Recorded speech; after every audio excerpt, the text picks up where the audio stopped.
Hello there, and welcome to Star Wars United, where I would like to share my thoughts and hear your feedback on all things Star Wars. This will be remembered in the archives of the Jedi Order as the first ever video on this channel. I've been a fan of Star Wars my entire life, and right now I'm excited for what's to come.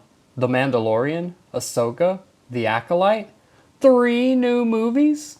Forget all the division in the fan base, now is a damn good time to be a Star Wars fan. I want to talk about The Mandalorian Season 3 and what this all means for Star Wars going forward.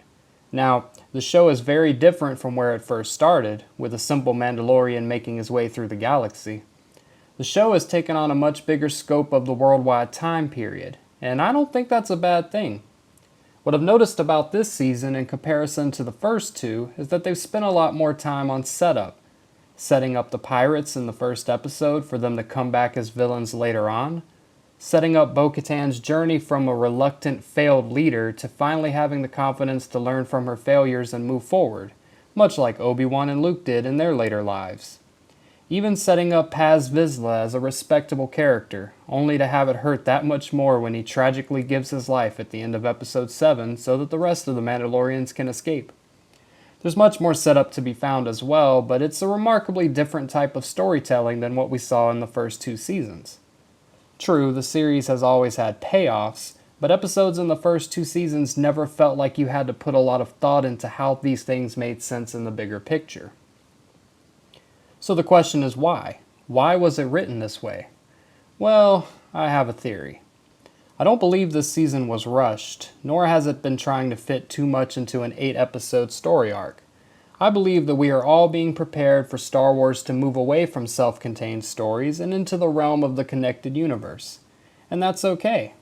Sure, I don't agree with all the decisions that have been made with the show, by no means. But I'm excited to learn more about this time period. For years, the fan base has been torn between the sequels, the original trilogy, and the prequels. People like what they like, and that's okay. But this New Republic time period is connecting all of it. We get to see how the First Order of the sequel trilogy was able to rise to such power after the Empire was already defeated once before. We get to see the growth of characters we've known since the Clone Wars, like Ahsoka. And we get to see what really happened after Return of the Jedi, and how rebuilding the Republic after the days of the Empire is a real challenge, and how our heroes were able to handle it. I believe that when this story is told, the entire timeline of the Skywalker saga will make so much more sense. And on top of that, we get to learn about parts of the galaxy that were never really explained. I'm excited for the season finale and what consequences that may hold for the show and other shows moving forward. As a fan, it's genuinely fun to be excited about Star Wars.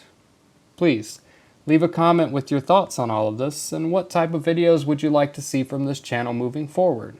I hope you have a good day, may the Force be with you, and this is the way.